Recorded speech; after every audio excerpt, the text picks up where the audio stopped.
الحمد للہ وحدہ لا شریک لہ والصلاة والسلام علی من لا نبی بعد وعلی آلہ واصحابہ الذین اوفوا عہدہ وافضل الناس بعد النبیین علیہم الصلاة والسلام ابو بکر الصدیق ثم عمر بن الخطاب الفاروق ثم عثمان بن عفان ذو النورین ثم علی بن ابی طالب المرتضی رضوان اللہ علیہم اجمعین عابدین ثابتین علی الحق ومع الحق نتولاہم جمیعا ولا نذکر احدا من اصحاب رسول اللہ صلی اللہ علیہ وسلم الا بخیر۔ حضرت امام اعظم ابو حنیفہ رحمہ اللہ تعالی یہاں جو بات ارشاد فرما رہے ہیں، میں اس کو نمبر وار عرض کرتا ہوں۔ یہاں فرمایا کہ نمبر 1 حضرت ابو بکر صدیق رضی اللہ تعالی عنہ انبیاء علیہ السلام کے بعد تمام انسانوں سے افضل ہے۔ پھر حضرت عمر بن خطاب رضی اللہ تعالیٰ عنہ، پھر عثمان بن عفان ذو النورین رضی اللہ تعالیٰ عنہ، پھر حضرت علی بن ابی طالب رضی اللہ تعالیٰ عنہ، اور فرمایا کہ یہ سب لوگ عبادت گزار تھے، حق پر قائم تھے، ہم ان کے ساتھ محبت کرتے ہیں۔ اور صحابہ کرام رضی اللہ عنہ مجمعین، تمام صحابہ کا ذکر خیر کے ساتھ کرتے ہیں۔ تو یہاں انہوں نے جو لقب ذکر فرمائے، حضرت ابو بکر کے ساتھ صدیق ہے، عمر کے ساتھ فاروق ہے، عثمان کے ساتھ ذو النورین ہے، علی کے ساتھ مرتضیٰ ہے، ذرا اس کو سمجھ لیں۔ حضرت ابو بکر کا رقب صدیق ہے رضی اللہ عنہ، اس لیے کہ آپ صحابہ کرام میں سے وصف صداقت میں سب سے زیادہ ممتاز تھے۔ حضرت عمر بن خطاب رضی اللہ عنہ کا لقب فاروق ہے، آپ حق اور باطل کے درمیان فرق کرنے والے وصف میں باقی تمام صحابہ کرام سے ممتاز تھے۔ حضرت عثمان رضی اللہ تعالیٰ عنہ کا لقب ذو النورین فرمایا۔ النورین یہ نور کا تثنیہ ہے، نور کہتے ہیں ایک کو، نورین کہتے ہیں دو نور کو۔ یہاں نور سے مراد ہے بیٹی، لخت جگر، کیونکہ اولاد کو بھی قرۃ العین، آنکھوں کی ٹھنڈک، آنکھوں کا نور کہا جاتا ہے۔ حضرت عثمان غنی رضی اللہ تعالیٰ عنہ کا لقب ذو النورین ہے، کیوں؟ تاریخ انسانی میں آپ واحد وہ شخص ہیں کہ جن کے نکاح میں ایک نبی کی 2 بیٹیاں یکے بعد دیگرے آئی ہیں، اس لیے آپ کو کہا جاتا ہے ذو النورین۔ یہ بات اچھی طرح ذہن نشین فرما لیں۔ ایک مرتبہ ایک شخص نے مجھے کہا، حضرت عثمان رضی اللہ تعالیٰ عنہ کا لقب ذو النورین ہے کیونکہ آپ کے نکاح میں حضور صلی اللہ علیہ وسلم کی 2 بیٹیاں تھیں اور دونوں بیٹیوں کو 2 نور کہا ہے۔ تو جب نبی پاک صلی اللہ علیہ وسلم کی بیٹیاں نور ہیں تو ظاہر ہے حضور خود بھی نور ہوں گے، اس سے نبی پاک صلی اللہ علیہ وسلم کا نور ہونا ثابت ہوتا ہے۔ میں نے کہا اگر اس سے نور ہونا ثابت ہوتا ہے تو پھر ابو العاص رضی اللہ تعالیٰ عنہ کو ذو النور کہنا چاہیے، ان کے نکاح میں حضور کی 1 بیٹی ہے۔ حضرت علی المرتضیٰ کو ذو النور کہنا چاہیے کہ ان کے نکاح میں بھی 1 بیٹی ہے۔ ابو العاص اور حضرت علی کو ذو النور کوئی بھی نہیں کہتا، حالانکہ ان کے نکاح میں بھی تو بیٹی تھی نا۔ تو یہ بتانا مقصود ہے کہ حضرت عثمان غنی رضی اللہ تعالیٰ کے نکاح میں 2 پیغمبر کی بیٹیاں، نور نظر، قرۃ العین، یہ معنی ہے اس کا، وہ نور نہیں جو اہل بدعت مراد لیتے ہیں کہ پیغمبر کی ذات ہی نور ہے۔ اگر یہ بات مان لی جائے تو نور سے تو نسل ہی نہیں چلتی۔ اللہ رب العزت کی ذات نور ہے، کوئی ان کی اولاد نہیں، لم یلد ولم یولد ہے۔ ملائکہ نور سے بنائے گئے ہیں، نہ ملائکہ کا کوئی باپ اور ماں ہے، نہ ان کی اولاد بیٹے اور بیٹیاں ہیں۔ تو یہ نبی پاک صلی اللہ علیہ وسلم کے نور پر بطور دلیل پیش کرنا، یہ جہالت کے علاوہ اور کچھ بھی نہیں ہے۔ حضرت علی المرتضیٰ رضی اللہ تعالیٰ عنہ کا لقب المرتضیٰ ہے۔ مرتضیٰ کا معنی ہے پسندیدہ، چنی ہوئی شخصیت۔ بعض مقامات پر نبی پاک صلی اللہ علیہ وسلم نے علی رضی اللہ تعالیٰ عنہ کا انتخاب فرمایا ہے، جس طرح غزوہ خیبر کے موقع پر آپ نے فرمایا کل اس کے ہاتھ میں پرچم دوں گا کہ جس کے ہاتھ پر اللہ خیبر کو فتح کر دے گا۔ وہ کون تھے؟ علی المرتضیٰ رضی اللہ تعالیٰ عنہ۔ ایک بات، دوسری بات سمجھیں، انبیاء علیہ السلام کے بعد افضل طبقہ صحابہ کرام رضی اللہ عنہ مجمعین کا ہے، اور تمام صحابہ کرام میں سب سے افضل حضرت ابو بکر ہیں، پھر حضرت عمر ہیں، پھر عثمان ہیں، پھر علی ہیں رضی اللہ تعالیٰ عنہم۔ ان چاروں کو خلفائے راشدین بھی کہتے ہیں۔ اکابرین اہل سنت والجماعت اسی ترتیب افضلیت کے قائل ہیں۔ حضرت امام اعظم ابو حنیفہ نعمان بن ثابت رحمہ اللہ فات 150 ہجری، ابھی آپ نے الفقہ الاکبر میں ان کی عبارت پڑھی ہے، وافضل الناس بعد النبیین علیہم الصلاۃ والسلام ابو بکر صدیق ثم عمر بن الخطاب الفاروق ثم عثمان بن عفان ذو النورین ثم علی بن ابی طالب المرتضی رضوان اللہ علیہم۔ حضرت امام محمد بن ادریس شافعی رحمۃ اللہ علیہ وفات 204 ہجری، ان کے بارے میں حضرت امام ابو بکر احمد بن حسین بن علی بن موسیٰ البیخی رحمہ اللہ وفات 458 ہجری کتاب مناقب الشافعی میں لکھتے ہیں، حضرت شافعی رضی اللہ رحمۃ اللہ علیہ فرماتے افضل الناس بعد رسول اللہ صلی اللہ علیہ وسلم ابو بکر ثم عمر ثم عثمان ثم علی رضوان اللہ علیہم۔ حضرت امام جعفر احمد بن محمد بن سلامہ طحاوی رحمہ اللہ وفات 321 ہجری العقیدۃ الطحاویہ میں فرماتے ہیں وَنُثْبِتُ الْخِلَافَةَ بَعْدَ النَّبِيِّ صلی اللہ علیہ وسلم اولا لأبی بکر الصدیق رضی اللہ عنہ تفضیلا لہ وتقدیما علی جمیع الامہ ثم لعمر بن الخطاب رضی اللہ عنہ ثم لعثمان رضی اللہ عنہ ثم علی بن ابی طالب رضی اللہ عنہ کہ سب سے پہلے خلیفہ ابو بکر ہیں کیونکہ امت میں سب سے افضل وہ ہیں انبیاء کے بعد۔ معلوم ہوا کہ ترتیب فضیلت ان کی یہی تھی۔ حضرت امام ابو محمد حسن بن علی بن خلف البربہاری الحنبلی رحمہ اللہ وفات 329 ہجری، ان کے بارے میں امام ابو الفلاح عبد الحی بن احمد بن محمد العقری الحنبلی رحمہ اللہ وفات 1089 ہجری نے اپنی کتاب شذرات الذہب میں لکھا ہے کہ حضرت ابو محمد فرماتے ہیں وَأَفْضَلُ هَذِهِ الْأُمَّةِ وَالْأُمَمِ كُلِّهَا بعد الانبیاء صلوات اللہ علیہم ابو بکر ثم عمر ثم عثمان ثم علی رضی اللہ عنہ۔ امام ابو منصور عبد القاہر بن طاہر التمیمی البغدادی رحمہ اللہ وفات 429 ہجری، تاریخ ان کے بارے میں حضرت علامہ جلال الدین عبد الرحمن بن ابو بکر سیوطی رحمہ اللہ وفات 911 ہجری، تاریخ الخلفاء میں لکھتے ہیں کہ حضرت ابو منصور طاہر تمیمی کا نظریہ تھا اجمع اہل السنت ان افضل الناس بعد رسول اللہ صلی اللہ علیہ وسلم ابو بکر ثم عمر ثم عثمان ثم علی۔ امام حسین بن مسعود بن محمد بن فرا البغوی رحمہ اللہ وفات 510 ہجری، شرح السنہ باب الاعتصاب بالکتاب والسنہ میں فرماتے ہیں فہؤلاء افضل الناس بعد النبیین والمرسلین صلی اللہ علیہ وترتیبهم فی الفضل کترتیبهم فی الخلافہ فافضلهم ابو بکر ثم عمر ثم عثمان ثم علی رضی اللہ عنہ۔ حضرت امام نجم الدین ابو حفص عمر بن محمد بن احمد النسوی الحنفی رحمہ اللہ وفات 537 ہجری العقیدۃ النسویہ میں فرماتے ہیں وافضل البشر بعد نبینا ابو بکر الصدیق رضی اللہ عنہ ثم عمر الفاروق رضی اللہ عنہ ثم عثمان ذو النورین رضی اللہ عنہ ثم علی المرتضی رضی اللہ عنہ۔ حافظ عماد الدین ابو الفدا اسماعیل بن خطیب ابی حفص عمر بن کثیر دمشقی شافعی رحمہ اللہ وفات 774 ہجری، الباحث الحسیس فی اختصار علوم الحدیث فرماتے ہیں افضل الصحابۃ رضی اللہ عنہم بل افضل الخلق بعد الانبیاء علیہم السلام ابو بکر عبداللہ بن عثمان ثم من بعد عمر بن الخطاب ثم عثمان بن عفان ثم علی بن ابی طالب رضی اللہ عنہ۔ حافظ ابو الفضل شہاب الدین احمد بن علی ابن حجر اسقلانی الشافعی رحمہ اللہ وفات 852 ہجری، فتح الباری شرح صحیح بخاری باب قول النبی صلی اللہ علیہ وسلم لو کنت متخذا خلیلا، اس کے تحت فرماتے ہیں ان ترتیبہم فی الفضل کترتیبہم فی الخلافۃ رضی اللہ عنہ۔ علامہ عبدالعزیز پرہاڑوی رحمہ اللہ وفات 1239 ہجری النبرات شرح العقائد میں فرماتے ہیں اجمع صوفیت علی تقدیم ابی بکر ثم عمر ثم عثمان ثم علی رضی اللہ عنہ۔ میں نے اس وقت 10 حوالہ جات آپ کی خدمت میں اکابرین امت کے پیش کیے ہیں کہ جن نے اس عقیدے کو واضح طور پر بیان کیا ہے۔ بعض نے امت کا اجماع نقل کیا ہے کہ انبیاء علیہ السلام کے بعد افضل ترین حضرت ابو بکر ہیں، پھر حضرت عمر ہیں، پھر حضرت عثمان ہیں، پھر حضرت علی ہیں رضی اللہ تعالی عنہ۔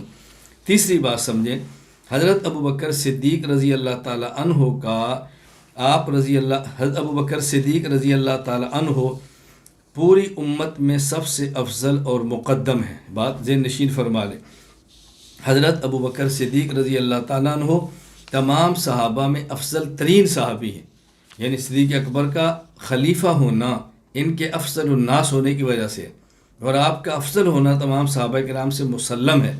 حضرت ابو بکر صدیق رضی اللہ تعالیٰ عنہ تمام صحابہ میں سے افضل کیوں ہیں؟ یہ بات اچھی طرح ذہن نشین فرما لیں۔ اس کی وجہ یہ ہے کہ حضرت ابو بکر صدیق رضی اللہ تعالیٰ عنہ چونکہ صحابی ہیں، اور صحابہ کرام کے پیغمبر کے بعد افضل ہونے کی وجہ وہ صحابیت ہے، لہٰذا جس کی جتنی صحابیت اعلیٰ ہوگی اتنا وہ شخص مقام بقیہ سے اعلیٰ ہوگا۔ تین چیزیں ابو بکر صدیق رضی اللہ تعالیٰ عنہ میں بطور صحابی اور بحیثیت صحابی کے وہ ہیں کہ جو بقیہ صحابہ کرام میں نہیں ہیں۔ ان میں پہلی بات کیا ہے؟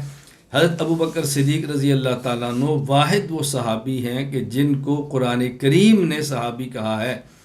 سورۃ التوبہ آیت نمبر 40، اذ یقول لصاحبہ لا تحزن ان اللہ معنا، پوری امت کے اجماع ہے، یا صحابی سے مراد ابو بکر صدیق ہے۔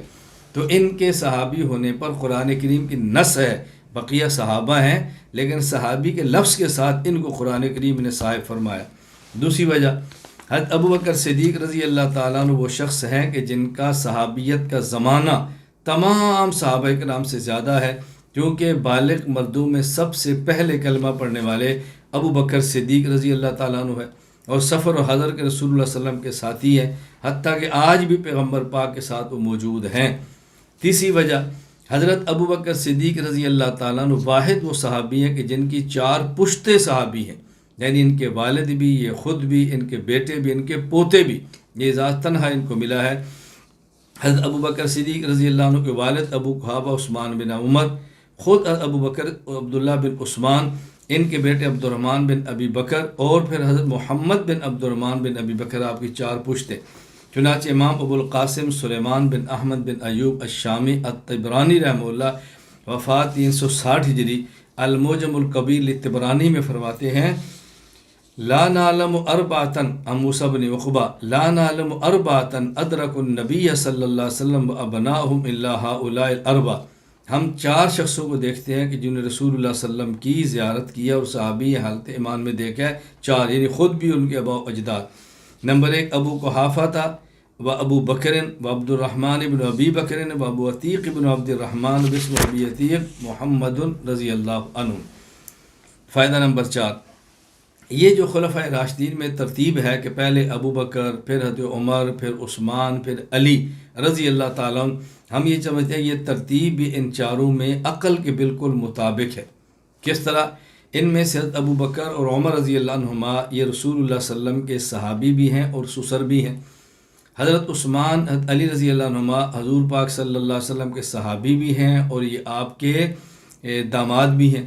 اب ظاہر ہے کہ سسر باپ کی جگہ پہ ہوتا ہے، داماد بیٹے کی جگہ پر ہے۔ ابو بکر عمر پہلے ہیں، عثمان و علی بعد میں ہیں۔ پھر ان میں حضرت ابو بکر صدیق رضی اللہ تعالیٰ عنہ بڑے ہیں، حضرت عمر چھوٹے ہیں، اور وہ اسلام پہلے لائے ہیں تو عمر بعد کے اندر لائے۔ ابو بکر کا نمبر پہلا ہے، عمر کا نمبر دوسرا ہے۔ پھر حضرت عثمان علی میں حضرت عثمان غنی رضی اللہ تعالیٰ عنہ دوہرے داماد ہیں، علی المرتضیٰ اکارے داماد ہیں۔ حضرت عثمان عمر میں بڑے ہیں، علی المرتضیٰ اس عمر میں چھوٹے ہیں۔ پھر عثمان غنی رضی اللہ تعالیٰ عنہ اس اعتبار سے 3 ہوئے، علی المرتضیٰ رضی اللہ تعالیٰ عنہ یہ 4 ہوئے۔ فائدہ نمبر 5، صحابہ کرام رضی اللہ عنہ مجمعین کے بارے میں چند ایک نظریات ذہن نشین فرما لے جو اہل سنت والجماعت کے نظریات ہیں۔ نمبر 1، صحابی کسے کہتے ہیں؟ حافظ ابو الفضل شہاب الدین احمد بن علی ابن حجر اسقلانی رحمہ اللہ وفات 852 ہجری نزہۃ النظر شرح نخبۃ الفکر میں فرماتے ہیں، من لقی النبی صلی اللہ علیہ وسلم مؤمنا بہ ومات علی الاسلام، گویا کہ پیغمبر پاک کا صحابی ہونے کے لیے 3 شرائط ہیں۔ نمبر 1 وہ مومن ہو، نمبر 2 حالت ایمان میں پیغمبر پاک صلی اللہ علیہ وسلم سے ملاقات ہو، نمبر 3 ان کی اس ایمان کے اوپر وفات ہو۔ یہاں بات یہ نشین رکھ لیں کہ مومن ہونے کے بعد رسول اللہ صلی اللہ علیہ وسلم کے بعد جو گیا ہے تو یہ پیغمبر پاک کا صحابی حالت ایمان میں گیا، بے شک ایمان لانے کے لیے نہیں تھا، وہاں گیا اور ایمان قبول کر لیا، بس لقاء ہونی چاہیے۔ پھر ہم نے لقاء کہا، نظر نہیں کہا کہ دیکھے، اس کے نبینے صحابی بھی آگے، تو اس سے مراد پیغمبر پاک صلی اللہ علیہ وسلم کی مبارک صحبت ہے، خواہ وہ 1 سیکنڈ ہی حالت ایمان کے اندر کیوں نہ ہو۔ دوسری بات، صحابہ کرام کے بارے میں دوسرا ہمارا نظریہ، صحابہ کرام رضی اللہ تعالیٰ عنہم یہ خدائی انتخاب ہے، اللہ تعالیٰ کا انتخاب ہے۔ امام ابو بکر احمد بن علی بن ثابت بن احمد خطیب بغدادی رحمہ اللہ وفات 463 ہجری تاریخ بغداد میں فرماتے ہیں، انس بن مالک رضی اللہ عنہ نے کہا رسول اللہ صلی اللہ علیہ وسلم نے فرمایا ان اللہ اختارنی واختار لی اصحابی واختار لی منہم اسحارم و انصارا فمن حفظنی فیہم حفظہ اللہ ومن آذانی فیہم آذاہ اللہ۔ اللہ نے مجھے نبوت کے لیے منتخب فرمایا اور اللہ نے ان کو میرے لیے صحابہ کو ان کو صحابیت کے لیے منتخب فرمایا، اور یہ وہ لوگ ہیں کہ ان میں سے بعض میرے سسرال ہیں اور بعض خدا نے میرا معاون اور مددگار بنا دیا۔ جو شخص میرے صحابہ کے بارے میں مجھے امن میں رکھے گا، یعنی ادب و احترام کر کے مجھے سکون دے گا، تو اللہ اس کی بھی حفاظت کرے گا۔ جو میرے صحابہ کے بارے میں مجھے تکلیف دے، اللہ ایسے شخص کو تکلیف کے اندر مبتلا کرے گا۔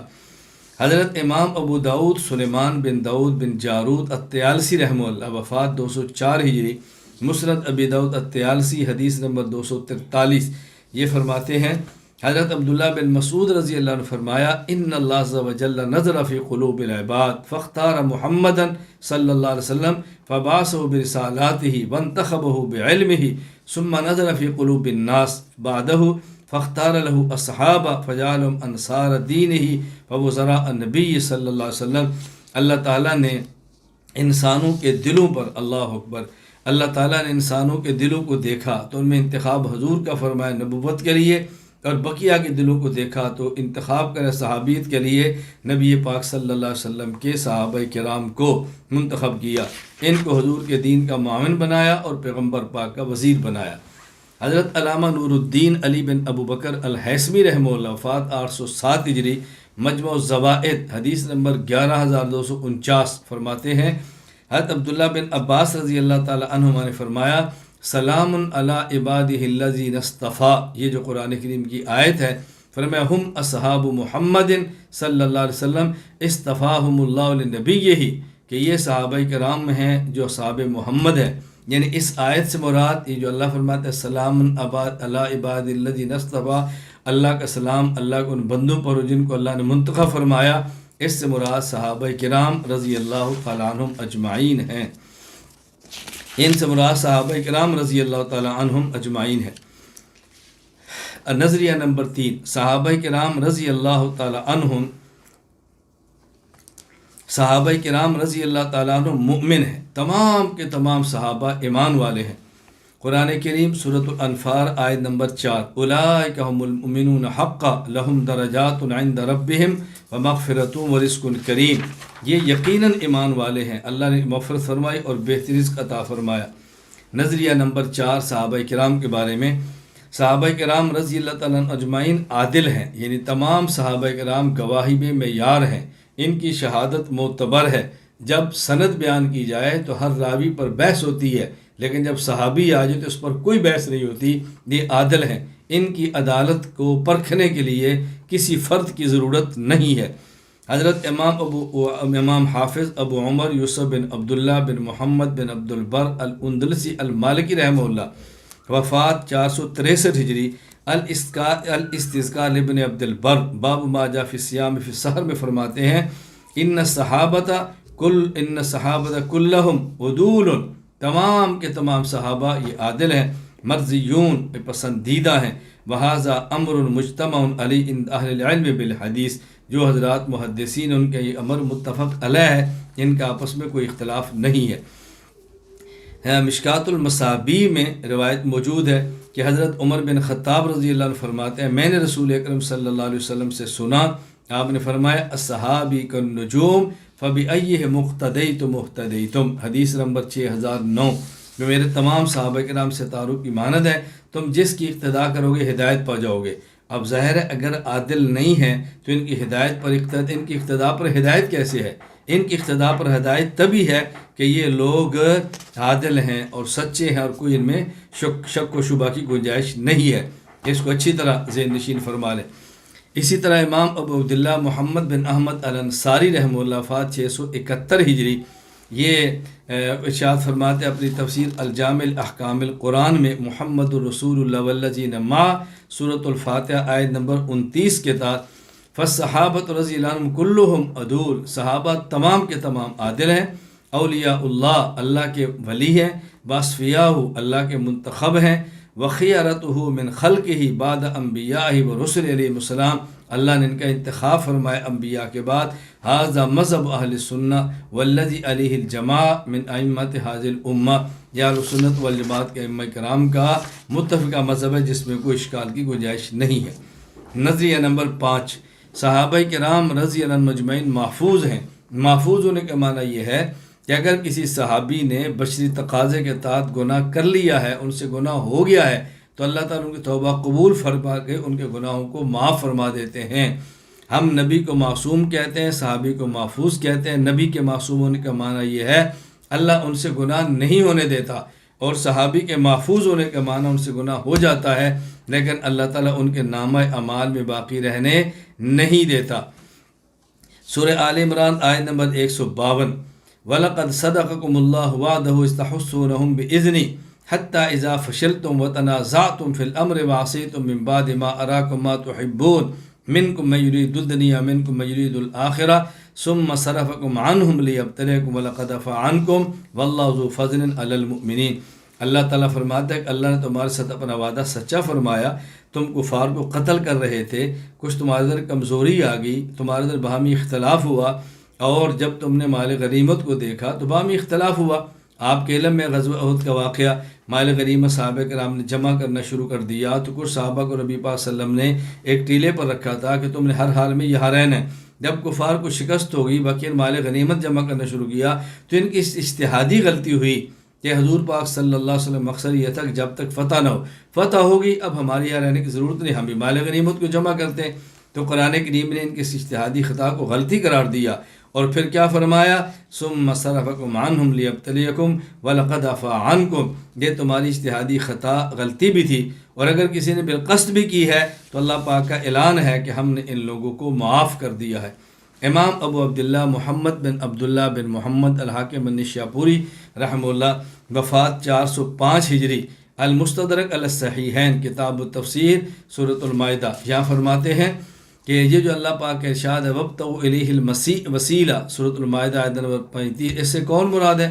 فرمایا لَقَدْ عَلِمَ الْمَحْفُوظُونَ مِنْ أَصْحَابِ محمد صلی اللہ علیہ وسلم أَنَّ ابْنَ أُمِّ عَبْدٍ مِنْ أَقْرَبِهِمْ إِلَى اللَّهِ وَسِيلَةً۔ اب ان نے صحابہ کرام کو محفوظ لکھا ہے، میں حوالہ اس بات پہ دے رہا ہوں کہ محفوظ صحابہ کرام کو کس نے لکھا ہے؟ صحابہ کرام کو محفوظ لکھا۔ فرمایا کہ صحابہ محمد جو محفوظ ہیں وہ جانتے تھے اس آیت میں جو اللہ فرماتے ہیں کہ تم اللہ تعالیٰ کی طرف وسیلہ تلاش کرو، اللہ تعالیٰ اس مراد عبداللہ بن ام مسعود رضی اللہ تعالیٰ عنہ ہیں۔ یہ بات ذہن نشین فرمائے۔ سوال یہ ہے، اور بڑا معروف سوال ہے، کہ جب آپ کہتے ہیں کہ صحابہ کرام محفوظ ہیں، ان سے اگر گناہ ہوا ہے تو اللہ نے ان کو معاف کر دیا ہے، تو پھر بعض صحابہ کرام کے بارے میں جو آتا ہے کہ ان کو قبر میں تنگی ہوئی اور سختی ہوئی، تکلیف ہوئی، پھر ان کو اس عذاب یہ قبر کے اندر ایسا کیوں ہوا جب ان کے گناہ معاف ہو گئے تھے؟ چنانچہ اس پر 2-3 روایتیں ملاحظہ فرمائیں۔ صحیح بخاری حدیث نمبر 218، عبداللہ بن عباس رضی اللہ تعالیٰ عنہ فرماتے ہیں مر النبی صلی اللہ علیہ وسلم بقبرین، اللہ کے نبی کا 2 قبروں سے گزر ہوا، انہما لا یعذبان وما یعذبان فی کبیر، ان کو عذاب ہو رہا تھا لیکن ایسے گناہ میں عذاب تھا جس کو لوگ بڑا نہیں سمجھتے، لوگ سمجھتے چھوٹا گناہ ہے۔ کون سا؟ اما احدهما فکان لا یستتر من البول، ایک تو بول کی چھینٹوں سے نہیں بچتا تھا، واما الاخر فکان یمشی بالنمیمہ، اور ایک چغل خور تھا، ثم اخذ جریدۃ رطبۃ فشقها نصفین فغرز فی کل قبر واحدہ، رسول اللہ صلی اللہ علیہ وسلم نے سبز ٹہنیوں کے لیے 2 ٹکڑے کیے اور اس کو 2 قبروں پر گاڑ دیا، اور یا رسول اللہ لما فعلت هذا، صحابہ نے پوچھا آپ نے ایسے کیوں کیا ہے؟ آپ نے فرمایا لعلہ یخفف عنہما ما لم یبسا، جب تک یہ ٹہنیاں خشک نہیں ہوگی مجھے امید ہے اللہ تعالیٰ ان کے عذاب کو ہلکا فرما دیں گے۔ حافظ ابو الفضل شہاب الدین احمد بن علی بن حجر عسقلانی رحمہ اللہ، وفات 852 ہجری، فتح الباری شرح صحیح بخاری حدیث نمبر 218، اس کے تحت فرماتے ہیں وَأَمَّا حدیث الباب فَالظَّاهِرُ مِن مجموع طُرُقِهِ إِنَّهُمَا كَانَا مُسْلِمَيْن، غالب گمان یہ ہے کہ دونوں مسلمان تھے جن کی یہ قبریں تھیں۔ دوسری حدیث صحیح ابن حبان 7274 حدیث نمبر، عبداللہ بن عمر رضی اللہ عنہ فرماتے ہیں رسول اللہ صلی اللہ علیہ وسلم داخل ہوئے قبر میں، داخلہ قبر میں داخل ہوئے، قبر کس کی تھی؟ سعد بن معاذ رضی اللہ عنہ، فاحتبس، نبی پاک صلی اللہ علیہ وسلم قبر میں داخل ہوئے، کچھ دیر قبر میں رکے رہے، فلما خرج، جب باہر نکلے تو عرض کیا گیا رسول اللہ ما حبسک، آپ کو کس چیز نے روکا تھا؟ آپ نے فرمایا ضم سعد فی القبر ضمہ، حضرت سعد کی قبر کو یوں ملا دیا گیا تھا، ان کی قبر تنگ ہوگی، سعد رضی اللہ عنہ قبر تنگ ہوئی، فدعوت اللہ ان یکشف عنہ، تو میں نے اللہ تعالیٰ سے دعا مانگی یا اللہ ان کی قبر کو کشادہ کر دے، اللہ نے ان کی دعا میں نے کی۔ اب دیکھو یہاں سے کیا معلوم ہوتا ہے، حضرت سعد رضی اللہ تعالیٰ عنہ کی قبر ان کو دبا رہی ہے، تو جب گناہ معاف تھے تو قبر نے کیوں دبایا؟ یہ دو بنیادی طور پہ اشکال ہیں جو عام طور پہ کیے جاتے ہیں۔ دیکھیں اچھی طرح ذہن نشین فرما لیں۔ نمبر 1 جواب، علامہ جلال الدین عبد الرحمن بن ابو بکر السیوطی رحمہ اللہ وفات 911 ہجری، وہ حاشیہ علی سنن نسائی کے اندر فرماتے ہیں باب ضمۃ القبر کے تحت کہ یہ جو حدیث پاک ہے کہ دبایا، فرمایا جو شخص بھی قبر میں جاتا ہے وہ نیک ہو یا برا اس کو قبر دباتی ہے، خواہ مسلمان ہو یا کافر، یہ ہر ایک کے ساتھ ہوتا ہے، اور شروع میں ہوتا ہے اور بعد میں اس کی قبر کشادہ ہو جاتی ہے۔ ان نے فرمایا لا ينجو من زقطة القبر صالح ولا طالح غير ان الفرق بين المسلم والكافر فيهما دوام الزقط للكافر وحصول هذه الحالة للمؤمن في اول نزول الى قبره ثم يعود الى الانفساخ له۔ جب قبر کافر کو دباتی ہے تو مسلسل دباتی ہے، چھوڑتی نہیں ہے، مومن کو شروع میں دباتی ہے اور بعد کے اندر مومن کو وہ جو قبر ہے اس کے لیے کھل جاتی ہے۔ اب اس پر اشکال یہ ہے جب قبر کا جھٹکا پیش آنا متعین ہے پھر آپ پریشان کیوں ہوتے ہیں، پھر آپ دعا کیوں فرماتے ہیں؟ نبی پاک صلی اللہ علیہ وسلم کی قبر میں رکنا، صحابہ کا سوال کرنا، یہ بتا رہا ہے کہ عام طور پہ قبر میں ایسا نہیں ہے، کسی کسی کے ساتھ ہوتا ہے، معلوم ہو رہا ہے۔ تو اس کا جواب یہ دیا جا سکتا ہے کہ قبر کے جھٹکے اگرچہ متعین ہے لیکن دعا تو مانگنی چاہیے، جس طرح بیماری متعین ہے لیکن یہ تھوڑا کہ اس بیماری کو ختم کرنے کا آدمی علاج ہی نہ کرے، کوشش ہی نہ کرے، تو اگرچہ متعین ہے لیکن پھر بھی آپ نے دعا فرمائی۔ بہرحال اس جواب پر ایک اشکال موجود ہے کہ اس واقعے کے صحابہ کرام کے سوال سے اندازہ ہوتا ہے کہ عموماً فضا یہ نہیں ہے، وگرنہ یہ سوال نہ کرتے، اس لیے اس یعنی جواب پر ایک اشکال ایسا ہے جو ہمیں یہ جواب صحیح طرح نہیں سمجھ آیا۔ نمبر 2، حضرت علامہ سیوطی رحمۃ اللہ علیہ حاشیہ علی سنن نسائی باب ضمۃ القبر وزقطہ، اس کے اندر محمد تیمی کے حوالے سے ایک دوسرا جواب نقل کرتے ہیں۔ وہ کیا؟ وہ کہتے ہیں کہ قبر کا دبانا ایسا ہے کہ چونکہ یہ ماں کی طرح ہے، مٹی سے بندہ پیدا ہوتا ہے تو جب آدمی عرصے بعد ماں کے پاس ہے تو ماں اس کو دباتی ہے۔ فرق کیا ہے؟ اگر یہ مومن ہوتا ہے تو اس کو پیار سے دباتی ہے، اور اگر یہ کافر ہوتا ہے تو پھر اس کو نفرت اور سختی سے دباتی ہے۔ یہ ماں کی طرح ہے، بچھڑا بیٹا جب آئے تو ماں دبایا ہی کرتی ہے۔ یہ فرماتے ان ضمۃ القبر انما اصلها انها امهم ومنها خلقوا فغابوا عنها الغیبہ الطویلہ فلما رد الیها اولادها ضمتهم ضمۃ الوالدہ غاب عنها ولدها ثم قدم علیها فمن كان لله مطيعا ضمته برأفة ورفق ومن كان عاصيا ضمته بعنف سخط منها عليه لربها، کیونکہ اللہ اس سے ناراض ہے اس لیے کافر کو سخت دباتی ہے۔ دیکھو اس سوال پر بھی ایک الجھن ہے، جواب پر الجھن ہے، یعنی مجھے اطمینان کے ساتھ یہ جواب نہیں سمجھ آیا، اس میں ایک الجھن رہ جاتی ہے، وہ یہ اگر حضرت سعد رضی اللہ تعالیٰ عنہ کو قبر نے محبت کی وجہ سے دبایا ہے جس طرح ماں بیٹے کو دباتی ہے تو پھر اس پر پریشان ہونے کی تو کوئی ضرورت نہیں تھی، پھر آپ پریشان کیوں ہو رہے ہیں؟ اگرچہ اس اشکال کا جواب دیا جا سکتا ہے کہ دیکھو کو محبت کی وجہ سے بھی دبائے، لیکن وہ زور سے دبائے تو لوگ پیار سے کہتے ہیں یار تو اس کو مار دے گا، اب چھوڑ بھی دے، بس کر کتنا اس کو دبانا ہے۔ دوست دبائے تب بھی کہتے ہیں، ماں دبائے تب بھی کہہ دیتے ہیں کہ ماں کتنا اس کو دبانے، اس کو مارنا تو نہیں ہے، بس کر۔ بہرحال مطلب ایک الجھن اس جواب پر رہ جاتی ہے۔ ایک جواب حضرت مولانا مفتی محمد شفیع رحمۃ اللہ علیہ وفات 1396 ہجری، معرف القرآن آیت وَكُلًّا وَعَدَ اللَّهُ الْحُسْنَى سورۃ الحدید آیت نمبر 10 کے تحت دیتے ہیں، فرماتے ہیں جن احادیث میں بعض صحابہ کرام پر مرنے کے بعد عذاب کا ذکر آیا ہے وہ عذاب آخرت اور عذاب جہنم کا نہیں، برزخی یعنی قبر کا عذاب ہے۔ یہ کوئی بعید نہیں کہ صحابہ کرام میں سے اگر کسی سے کوئی گناہ سرزد ہو اور اتفاقاً توبہ کر کے اس سے پاک ہو جانے کا بھی موقع نہیں ہوا تو ان کو برزخی عذاب کے ذریعہ پاک کر دیا جائے تاکہ آخرت کا عذاب ان پر نہ رہے۔ اس پر اشکال پھر وہی رہ جائے گا، الجھن کسی درجے میں باقی رہ جاتی ہے کہ یہ جواب اشکال سے خالی نہیں کہ اس صورت میں صحابہ کرام کو پھر محفوظ کیسا کہنا کیسے درست ہوگا۔ اس کا اگرچہ جواب دیا جا سکتا ہے کہ صحابہ کرام رضی اللہ عنہم مجمعین کو محفوظ کہنا عمومی اور اکثری اعتبار سے ہے، لہٰذا اگر کوئی ایک آدھ واقعہ اس کے خلاف مل بھی جائے تو یہ ضابطے کے خلاف نہیں ہے، اس لیے یہ کوئی حرج کی بات نہیں۔ اور بعض حضرات نے اس پر یہ بھی جواب دیا ہے کہ یہ جو کہا جاتا ہے کہ صحابہ کرام کو عذاب نہیں ہوگا، اس سے مراد جہنم کا عذاب ہے، قبر کا عذاب نہیں ہے۔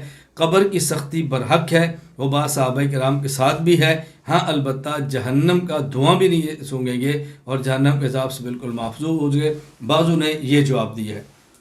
بہرحال میں عرض کرتا ہوں کہ ان سوالات کے جو جوابات ہیں، جو جواب مجھے مطمئن کرتا ہے یا جو میں جواب دیا کرتا ہوں، اگر ٹھیک ہے تو میرے اللہ کی جانب سے، اگر غلط ہے تو یہ غلطی میری ہے، وہ یہ کہ دیکھیں قبر کی زندگی کے بارے میں سبق میں بتا چکا ہوں، اس کی حیثیت دنیا کی زندگی کا تتمہ اور آخرت کی زندگی کا مقدمہ ہے۔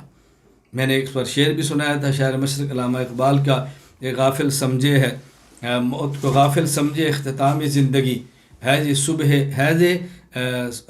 ہے یہ شام زندگی، صبح دوام زندگی، یعنی اس زندگی کی شام ہے اور اگلی زندگی کی یہ صبح ہے۔ تو ہم یوں کہہ سکتے ہیں قبر دنیا کی زندگی کا تتمہ ہے اور آخرت کی زندگی کا مقدمہ ہے۔ تو جس طرح موت پر دنیا کی زندگی ختم ہوتی ہے، آخرت کی شروع ہوتی ہے، اور حتیٰ کہ پیغمبر پاک صلی اللہ علیہ وسلم کو بھی موت کی سختی سے واسطہ پڑا ہے۔ اس موت کی سختی کو دیکھ کر کوئی یہ نہیں کہتا یہ رسول اللہ صلی اللہ علیہ وسلم کے گناہ کی وجہ سے تھی۔ تو اگر پیغمبر پاک کو وقت موت سختی آ سکتی ہے اور یہ عصمت کے خلاف نہیں، تو صحابی کو ما بعد الموت اگر قبر میں تکلیف آ جائے تنگی، تو یہ حفاظت کے خلاف نہیں بلکہ کسی درجے میں معمول کی چیز ہے۔ حضرت رسول اکرم صلی اللہ علیہ وسلم کو موت کے وقت اتنی شدید تکلیف ہوئی کہ شمائل ترمذی باب ما جاء فی وفات رسول اللہ صلی اللہ علیہ وسلم کے اندر موجود ہے۔ امی عائشہ رضی اللہ تعالیٰ عنہ فرماتی ہیں رأیت رسول اللہ صلی اللہ علیہ وسلم وہو بالموت وعندہ قدح فیہ ماء وہو يدخل یدہ فی القدح ثم یمسح وجہہ بالماء۔ رسول اللہ صلی اللہ علیہ وسلم کو نے موت کے وقت دیکھا کہ آپ کے پاس پانی، ایک پیالہ تھا جس کے اندر پانی تھا، آپ اپنا ہاتھ داخل کرتے اور پانی کو اپنے چہرے پر لگاتے، پھر آپ یہ دعا مانگتے اللہم اعنی علی منکرات او قال سکرات الموت، اے اللہ مجھے موت کی سختیوں سے محفوظ فرما، میری موت کی سختی پر میری مدد فرما۔ اور شمائل ترمذی باب ما جاء فی وفات رسول اللہ صلی اللہ علیہ وسلم کے اندر حدیث موجود ہے۔ امی عائشہ رضی اللہ عنہ فرماتی ہیں لا اغبط احدا بہون موت بعد الذی رأیت من شدت موت رسول اللہ صلی اللہ علیہ وسلم، کہ میں نے جب نبی کریم صلی اللہ علیہ وسلم کی موت کے وقت تکلیف کو دیکھا، اب اس کے بعد اگر کسی شخص کو مرض الموت میں تکلیف نہ آئے تو مجھے اس پہ رشک نہیں آتا رہا کہ اتنی اچھی موت اس کو تکلیف نہیں آئی، چونکہ میں نے رسول اللہ صلی اللہ علیہ وسلم کی تکلیف دیکھی ہے۔ اور شمائل ترمذی باب ما جاء فی وفات رسول اللہ صلی اللہ علیہ وسلم کے اندر ایک اور حدیث موجود ہے۔ انس بن مالک رضی اللہ عنہ فرماتے ہیں لما وجد رسول اللہ صلی اللہ علیہ وسلم من کرب الموت ما وجد قالت فاطمہ رضی اللہ عنہ واقربا، جب رسول اللہ صلی اللہ علیہ وسلم پر یہ موت کی تکلیف آئی، حضرت فاطمہ تو زہرا رضی اللہ تعالی عنہا اس تکلیف کو دیکھی اور فرمانے لگی میرے ابا جی کی تکلیف ہے، میرے ابا جی کی تکلیف، یعنی ابا جی کس تکلیف کے اندر ہے۔ تو رسول اللہ صلی اللہ علیہ وسلم فرمایا لا کرب علی ابیک بعد اليوم انہ قد حضر من ابیک ما لیس بتارک منہ احد الموافات یوم القیامہ۔ فرمایا کہ میری بیٹی آج کے دن جو تکلیف آئی ہے یہ ہر شخص پہ موت کی تکلیف آنی ہے، اس کے بعد تیرے باپ پر کوئی تکلیف نہیں آئے گی۔ یہ یاد رکھنا، یہ سختی ہمیشہ گناہ کی وجہ سے نہیں، یہ جس طرح بیماری ہر بندے پر آتی ہے، رسول اللہ صلی اللہ علیہ وسلم پر بھی وفات ہوئی ہے۔ اگر کسی بندے کو پتھر مارو تو درد ہوتا ہے، رسول اللہ صلی اللہ علیہ وسلم کو بھی کسی نے پتھر مارا تو تکلیف ہوئی ہے۔ اگر کھانا نہ کھائے تو پیٹ میں بھوک کی سختی آتی ہے، رسول اللہ صلی اللہ علیہ وسلم نے اس کو برداشت کی ہے۔ اسی طرح بوقت موت روح کے نکلنے تکلیف آتی ہے، رسول اللہ صلی اللہ علیہ وسلم نے بھی اس کو محسوس فرمایا۔ میں یہ عرض کر رہا ہوں کہ جس طرح بوقت موت پیغمبر پر اگر تکلیف آئے، اس سے یہ ثابت نہیں ہوتا کہ نبی معصوم نہیں ہے۔ اگر قبر میں صحابی کو کچھ جھٹکا لگے، اس کا معنی ہرگز یہ نہیں کہ محفوظ نہیں ہے۔ تو بوقت موت کی تکلیف اگر عصمت کے خلاف نہیں ہے تو بعد الموت قبر کی کچھ تکلیف یہ حفاظت کے بھی خلاف نہیں ہے۔ البتہ جہاں تک ابن حجر اسقلانی رحمہ اللہ جو پہلی ایک حدیث تھی اس کے بارے میں کہا گیا، یعنی آپ گزرے، دو قبروں پہ عذاب ہو رہا تھا اور آپ نے سفید ٹہنی کو لیا تو ٹکڑے کی اس کے اوپر لگا دیا۔ ابن حجر فرماتے ہیں دو مسلمانوں کی قبریں تھیں، لیکن یہ صراحت نہیں ہے کہ یہ صحابہ کرام کی قبریں تھیں۔ یاد رکھنا، یہ تو ہے مسلمانوں کی تھی، لیکن یہ کہ صحابہ کرام تھی ایسا نہیں ہے۔ آخر رسول اکرم صلی اللہ علیہ وسلم کے دور سے پہلے انبیاء کی امتیں تھی، وہاں بھی مسلمان گزرے ہیں، ممکن ان میں سے کسی کی قبر ہو۔ اور اگر ہو بھی تو میں نے آپ کی خدمت میں عرض کر دیا ہے اور جوابات بھی دے دیے ہیں اور مختلف جوابات خدمت میں پیش کر دیے۔ بعض حضرات کی رائے میں نے یہ بھی نقل کی ہے کہ بعض حضرات کہتے ہیں کہ صحابہ کرام کو قبر کے اندر تکلیف ہو، یہ تو ہو سکتا ہے، لیکن جب ہم کہتے ہیں صحابی محفوظ ہے، اس کو عذاب نہیں ہوگا، اس کا معنی یہ ہے کہ جہنم کے عذاب سے صحابی بالکل محفوظ ہے، وہاں صحابی کو کوئی تکلیف نہیں، جہنم کے اندر نہیں جائیں گے، حتیٰ کہ جہنم کا دھواں تک بھی نہیں سونگیں گے۔ چھٹا نظریہ، صحابہ کرام رضی اللہ عنہم مجمعین معیار حق ہے۔ کیا معنی؟ صحابہ کے بعد آنے والی امت کا عقیدہ وہی قبول ہوگا جو صحابی کا ہے، اور نیک عمل وہی قبول ہوگا جو صحابی کے عمل کی طرح ہے۔ یہ ہے صحابہ کرام رضی اللہ عنہم مجمعین کے معیار حق ہونے کا معنی۔ سورۃ البقرہ آیت نمبر 137، فَإِنْ آمَنُوا بِمِثْلِ مَا آمَنْتُمْ بِهِ فَقَدِ اهْتَدَوْا۔ اگر یہ بات کہ لوگ صحابہ کی طرح ایمان لائیں تو ہدایت پائیں گے، ان کی طرح ایمان نہیں لائیں گے تو ہدایت نہیں پائیں گے۔ سورۃ التوبہ آیت نمبر 100، والسابقون الاولون من المہاجرین والانصار والذین اتبعوہم بإحسان رضی اللہ عنہم ورضوا عنہ۔ صحابہ کرام میں سے جو مہاجرین ہیں اور جو انصار ہیں اور جو ان کے نقش قدم پر چلے گا، اللہ ان سب سے راضی ہے۔ تو یہاں دیکھو والذین اتبعوہم فرمایا کہ عمل صحابہ جیسا ہوگا تو اللہ کی طرف سے رضا کا اعلان ہے۔ معلوم ہوا ایمان اور عقیدہ بھی صحابی کی طرح ہو اور عمل بھی صحابی کی طرح ہو۔ یہاں ایک اشکال، اس کو اچھی طرح ذہن نشین فرمائیں پھر جواب سمجھیں۔ اشکال یہ ہے، قرآن کہتا ہے فَإِنْ آمَنُوا بِمِثْلِ مَا آمَنْتُمْ بِهِ فَقَدِ اهْتَدَوْا۔ اگر صحابہ جیسا ایمان ہوگا تو ہدایت ملے گی، صحابہ جیسا ایمان نہیں ہوگا تو ہدایت نہیں ملے گی۔ بھئی صحابی کو جو ایمان پیغمبر کی صحبت سے ملا ہے وہ بعد میں تو ممکن ہی نہیں ہے، کیونکہ صحابہ جیسا ایمان تب ہوگا جب پیغمبر ہوں اور نبی کی صحبت ہو۔ جب کسی نے صحابی ہی نہیں بننا تو صحابی جیسا ایمان کیسے ملے گا؟ تو اللہ پاک نے ایسی شرط لگا دی کہ جو بندے کے اختیار میں نہیں ہے۔ قرآن تو کہتا ہے کہ اللہ تعالیٰ انسان کو مکلف اس کی وسعت کے مطابق بناتے ہیں۔ یہ تو تکلیف مالا یطاق ہے، یہ تو تعلیق بالمحال ہے، یہ تو ممکن ہی نہیں۔ اس کا معنی کسی شخص کو بھی ہدایت نہیں ملے گی، پھر کوئی بھی جنت میں نہیں جائے گا۔ توجہ، اس کا جواب سے نشین فرما لیں۔ جواب یہ ہے، قرآن نے کہا فَإِنْ آمَنُوا بِمِثْلِ مَا آمَنْتُمْ۔ اگر یہ لوگ ایمان لائیں ایسے جیسے صحابہ ایمان لائے، یہ جو جیسے ہے نا مثلن، اس مثل کی دو قسمیں ہیں، ایک ہے مثل بالکم، ایک ہے مثل بالکیف۔ کم کا معنی کمیت اور مقدار، اور کیف کا معنی کیفیت۔ ایک یہاں پر کیفیت مراد نہیں ہے بلکہ کمیت مراد ہے، یعنی جو ایمانیات ہیں، جن ایمانیات پر صحابہ ایمان لائے، کوئی شخص ہدایت تب پائے گا جب ان ایمانیات پر ایمان لائے۔ دوسرے لفظوں میں جتنی چیزوں پر صحابہ ایمان لائے اتنی چیزوں پر ایمان لاؤ گے تو نجات ملے گی۔ ان میں سے اضافہ کرو گے تب بھی نجات نہیں ملے گی، کسی کو کم کر دو گے تب بھی نجات نہیں ملے گی۔ تو یہ مثل سے مراد ہے مقدار، کمیت، ایمانیات، جتنی چیزوں پر صحابہ ایمان لائے اتنی پر ایمان لانا ہے، یہاں پر کیف مراد نہیں ہے۔ تو جس بندے کو اعتراض ہوا، اعتراض کی وجہ اس نے کیفیت سمجھا کہ جیسی کیفیت صحابہ کے ایمان کی ہے ایسی کیفیت دوسرے کی ہونی چاہیے نہ، کیفیت مراد نہیں بلکہ کمیت مراد ہے۔ اس کو اچھی طرح ذہن نشین فرما لیں، صحابہ کرام جیسی ایمان کی کیفیت یہ تو ممکن ہی نہیں ہے۔ جو انسان کے ایمان کی کیفیت مسجد میں ہے وہ باہر نہیں ہو سکتی، جو اللہ کے ذکر کے ساتھ ہے وہ کسی اور ماحول میں نہیں ہے، جو پیغمبر کی صحبت میں ہے کسی اور کے ساتھ کیسے ممکن ہے؟ تو مطالبہ کیفیت کا نہیں بلکہ کمیت کا ہے، اور اعتراض کرنے والا کیفیت سمجھا ہے، کمیت نہیں سمجھا۔ میں اس لیے کہا کرتا ہوں اگر ہماری مراد کو لوگ سمجھتے تو اعتراض نہ کرتے، اور ہم اپنا عقیدہ سمجھ لیتے تو جواب دے لیتے۔ اللہ میں بات سمجھنے کی توفیق عطا فرمائے۔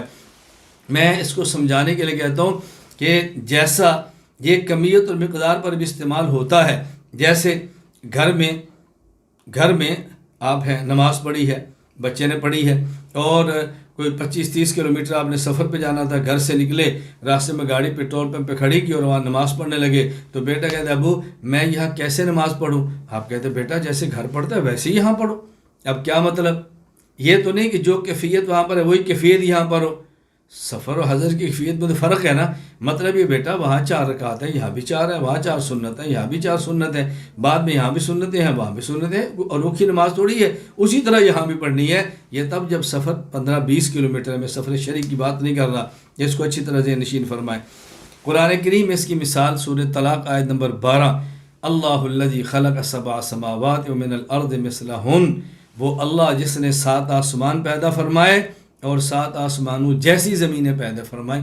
اب دیکھو یہاں یہ تو نہیں کہ کیفیت مراد نہیں کہ جو کیفیت زمین کی ہے وہ کیفیت آسمان کی ہو، جو کیفیت آسمان کی ہے وہ زمین کی ہو، یہ تو ممکن نہیں ہے۔ تو یہاں کمیت مراد ہے کہ جس طرح اللہ نے 7 آسمان فرمائے اسی طرح اللہ نے 7 زمینیں بنائی ہیں۔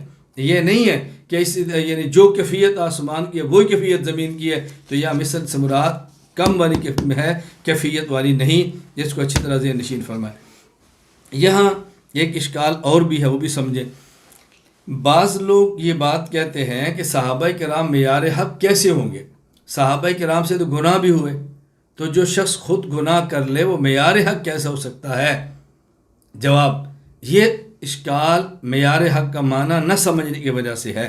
معیار حق کا معنی یہ ہے ہم نے عقیدہ وہ رکھنا ہے جو صحابہ نے کیا، اور جنت میں جانے کے نیک عمل وہ کرنا ہے جو صحابہ نے کیا، اور اگر ہم سے گناہ ہو گیا تو پھر یہ دیکھنا ہے کہ صحابی سے گناہ ہوا کہ نہیں۔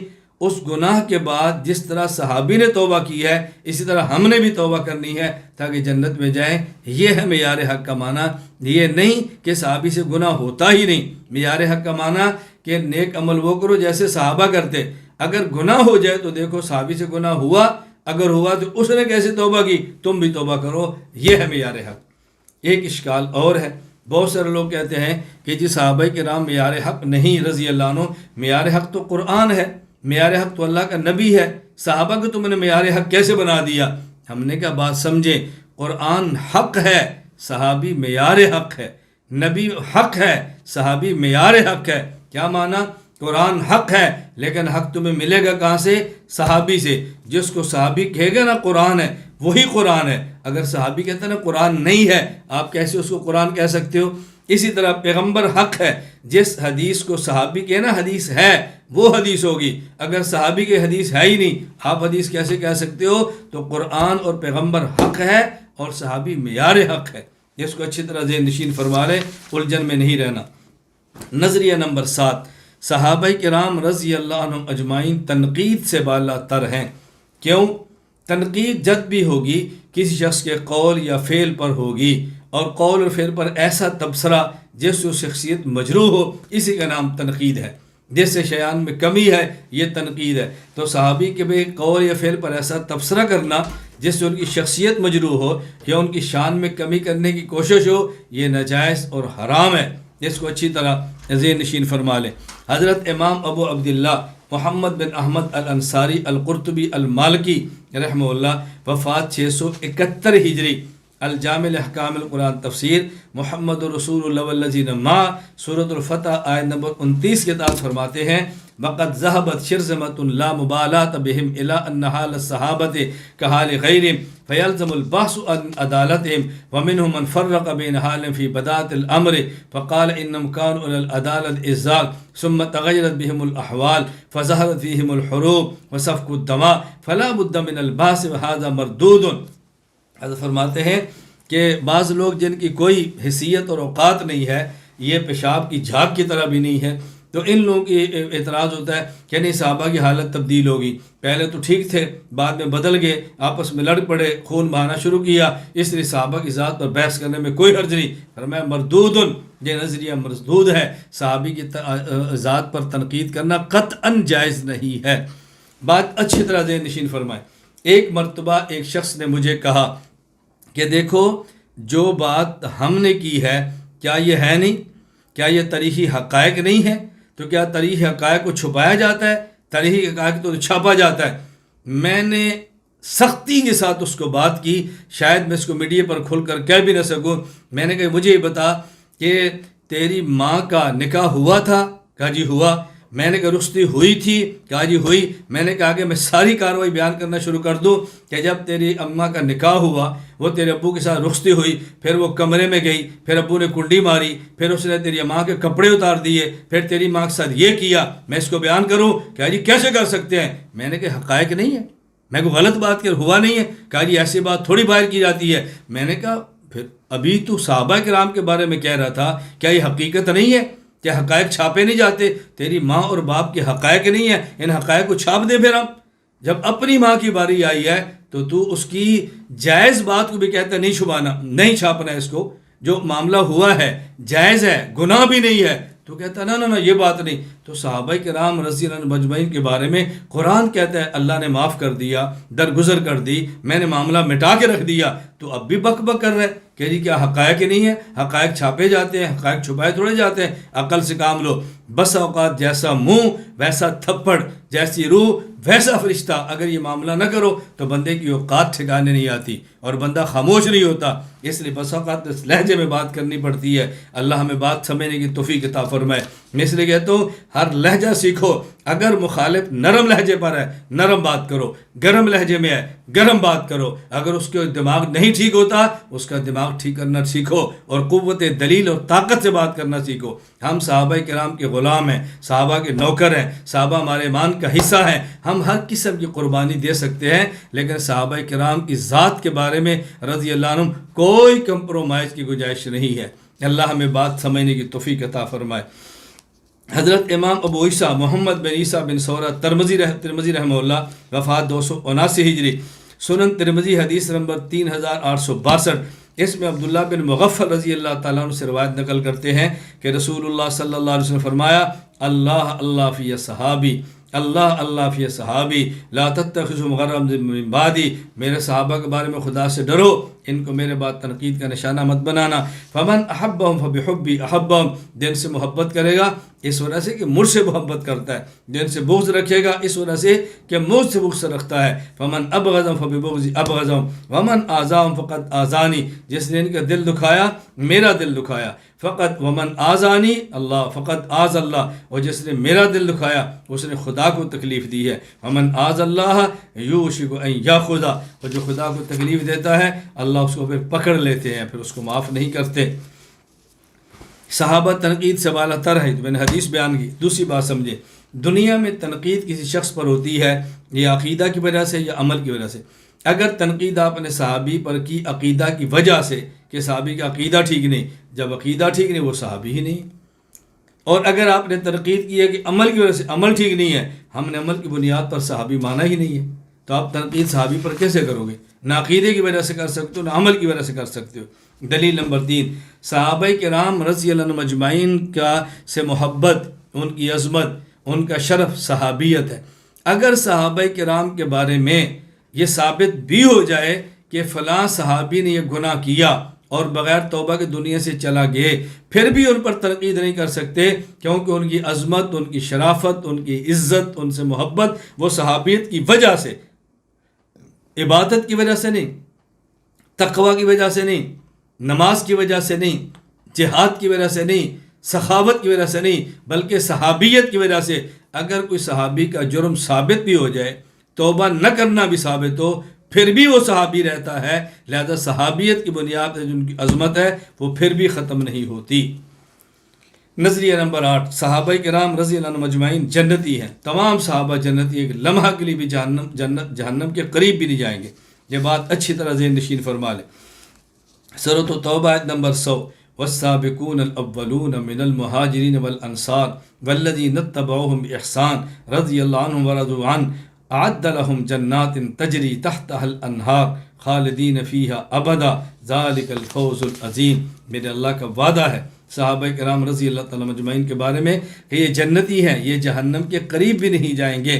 صحابہ کرام رضی اللہ تعالیٰ مجمعین یہ جہنم کے قریب بھی نہیں جائیں گے. یہ رسول اکرم صلی اللہ علیہ وسلم کی زبان مبارک سے اللہ تعالیٰ نے قرآن کریم کے اندر بشارت دلوائی ہے. سبحان اللہ. صحابہ کرام رضی اللہ تعالیٰ مجمعین امت کا افضل ترین طبقہ ہے، یعنی انبیاء کے بعد سب سے افضل اور اعلیٰ طبقہ یہ صحابہ کرام رضی اللہ عنہ اجمعین کا ہے. حافظ اماد الدین ابو الفدا اسماعیل بن ابو حفص عمر بن کثیر دمشقی رحمہ اللہ، وفات 774 ہجری. تفسیر القرآن الکریم محمد الرسول اللہ والذین معہ سورۃ الفتح آیت 29 کے ذات فرماتے ہیں وَلَهُمُ الْفَضْلُ وَالسَّبْقُ وَالْكَمَالُ الَّذِي لَا يَلْحَقُهُمْ فِيهِ أَحَدٌ مِّنْ هَذِهِ الْأُمَّةِ وَأَرْضَاهُمْ رضی اللہ عنہ وارضاہم کہ صحابہ کرام اس مقام پر تھے کہ کوئی صحابہ کرام کو اس مقام تک نہیں پہنچ سکتا. یہ ذہن نشین فرما لے. امام ابو عبداللہ محمد بن اسماعیل بخاری رحمہ اللہ، وفات 256 ہجری، صحیح بخاری حدیث نمبر 2652. یہ فرماتے ہیں حضرت عبداللہ بن مسعود رضی اللہ تعالیٰ نے نبی پاک صلی اللہ علیہ وسلم کا ارشاد نقل کیا، خیر الناس قرنی ثم الذین یلونہم ثم الذین یلونہم، اللہ اکبر، کہ سب سے بہترین زمانہ حضور نے فرمایا میرا زمانہ ہے، پھر جو اس کے بعد ہے۔ تو پیغمبر پاک کا زمانہ بہترین زمانہ ہے، تو پیغمبر پاک کے مومن یہ بھی بہترین لوگ ہیں، اس کو کبھی ذہن نشین نہیں کرنا۔ حضرت امیر معاویہ رضی اللہ تعالی عنہ کے بارے میں کسی نے حضرت پوچھا کہ حضرت عمر بن عبدالعزیز افضل ہیں یا حضرت امیر معاویہ رضی اللہ تعالیٰ عنہ؟ کیا پیارا جواب دیا عبداللہ مبارک رحمہ اللہ نے، فرمایا حضرت امیر معاویہ رضی اللہ تعالیٰ عنہ جس گھوڑے پر سوار ہوئے اس گھوڑے کے نتھروں میں جو غبار تھا، عمر بن عبدالعزیز تو اس غبار کے برابر بھی نہیں ہے، آپ کیسے کہتے ہیں کہ ان میں سے افضل کون ہے؟ صحابہ کرام امت کا افضل ترین طبقہ ہے، ذہن نشین فرما لیں۔ عقیدہ نمبر 10، صحابہ کرام رضی اللہ عنہ مجمعین کا اجماع معصوم ہے، یعنی صحابہ کرام فردن فردن مومن، عادل، حجت، معیار حق، تنقید سے بالا تر اور محفوظ، لیکن جب کسی مسئلے پر جمع ہو جائیں پھر پیغمبر کی طرح معصوم ہیں۔ محقق علی الاطلاق علامہ کمال الدین محمد بن عبد الواحد بن عبد الحمید معروف ابن الحمام رحمہ اللہ، وفات 861 ہجری، فتح القدیر ابن الحمام کتاب الاشربہ میں فرماتے ہیں، وقد تقرر فی علم الاصول ان اجماع الامہ سیما اجماع الصحابہ دلیل قطعی یکفر جاہدہ۔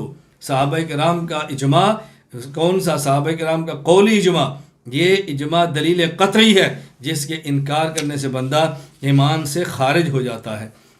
حضرت امام ابو عیسیٰ محمد بن عیسیٰ بن سورہ ترمذی رحمہ اللہ، وفات 279 ہجری، ان نے سنن ترمذی حدیث نمبر 2167 فرماتے ہیں، عبداللہ بن عمر رضی اللہ تعالی عنہما فرماتے ہیں، رسول اللہ صلی اللہ علیہ وسلم فرمایا، ان اللہ لا یجمع امتی او قال امت محمد علی ضلالہ وید اللہ مع الجماع، اللہ میری امت کو کبھی بھی ضلالت پر جمع نہیں کریں گے، اور امت کا فرد اول، امت کا فرد اعلیٰ، امت کا طبقہ پہلا وہ صحابہ کرام کا ہے، اس لیے صحابہ کرام کا اجماع ہر اعتبار سے معصوم ہے۔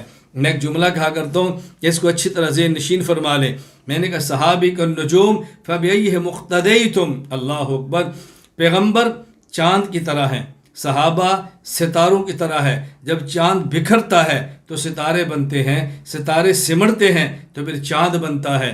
نبی معصوم ہے، صحابہ محفوظ ہیں، جب عصمت بکھرتی ہے اصحاب بنتے ہیں، اور جب یہ ساری حفاظت سمڑتی ہے پھر نبوت بنتی ہے۔ اس لیے توجہ رکھنا، ایک جملہ اور کہا کرتا ہوں، صحابہ کرام میں سے ہر فرد انفرادی طور پہ مومن ہے، عادل ہے، حجت ہے، معیار حق ہے، محفوظ ہے، تنقید سے بالا تر ہے، اور جب یہ سارے صحاب ایک مسئلے پر جمع ہو جائیں تو پھر ان کا اجماع پیغمبر کی طرح معصوم ہے۔ یہ ذہن نشین فرمائیں اور نظریات کو اچھی طرح سمجھنے کی کوشش فرمائیں۔ 11واں نظریہ صحابہ کرام رضی اللہ عنہم مجمعین کے بارے میں فرمایا، صحابہ کرام رضی اللہ عنہم مجمعین کو نامناسب الفاظ سے یاد کرنا، بڑا بھلا کہنا، سب و شتم کرنا، گالی گلوچ دینا، لعن طعن کرنا حرام ہے، اللہ کی ناراضی کا سبب ہے۔ امام ابو عبداللہ محمد بن اسماعیل بخاری رحمہ اللہ، وفات 256 ہجری، صحیح بخاری حدیث نمبر 3673 فرماتے ہیں، حضرت ابو سعید خدری رضی اللہ تعالیٰ عنہ نے فرمایا، رسول اکرم صلی اللہ علیہ وسلم نے فرمایا، لا تسبوا اصحابی، میرے صحابہ کی شان میں نازیبا جملہ نہ کہنا، فلو ان احدکم انفق مثل احد ذهب ما بلغ مدا احدهم ولا نصیفا، اگر تم میں سے کوئی ایک شخص احد پہاڑ کے برابر سونا بھی خرچ کر لے، اگر کوئی شخص احد پہاڑ کے برابر سونا بھی خرچ کر دے تو میری صحابی کے مٹھی یا نصف مٹھی جو کے برابر بھی نہیں ہو سکتا۔ اللہ اکبر، اتنے برابر بھی نہیں ہو سکتا۔ امام ابو بکر احمد بن علی بن ثابت بن احمد خطیب بغدادی رحمہ اللہ، وفات 463 ہجری، الجامع اخلاق الراوی، آداب السامع، املاء مناقب صحابہ، اس کے اندر فرماتے ہیں، معاذ بن جبل رضی اللہ تعالیٰ فرمایا، رسول اللہ صلی اللہ علیہ وسلم فرمایا، اذا ظہرت الفتن او قال البدع وسب صحابی فلیظہر العالم علما، کہ جب میرے صحابہ کہ جب فتنے کھل جائیں، فتنے ابھر پڑیں اور بدعات عام ہو جائیں اور میرے صحابہ کو سب و شتم کیا جانا لگے، اس وقت عالم کو چاہیے کہ اپنے علم کو کھولے، صحابہ کا دفاع کرے، قوت دلیل سے جواب دے، اور جو اس طرح نہیں کرتا فمن لم یفعل فعلیہ لعنۃ اللہ، اس پر خدا کی لعنت ہو، والملائکہ فرشتوں کی لعنت ہو، والناس اجمعین اور تمام لوگوں کی لعنت ہو۔ لا يقبل اللہ تعالیٰ صرفا ولا عدلا، اللہ ایسے آدمی کا نہ فرض قبول کرتے ہیں نفل قبول کرتے ہیں۔ اللہ تعالیٰ ہمیں صحابہ کرام کے دفاع میں کھڑے ہونے کی توفیق عطا فرمائے۔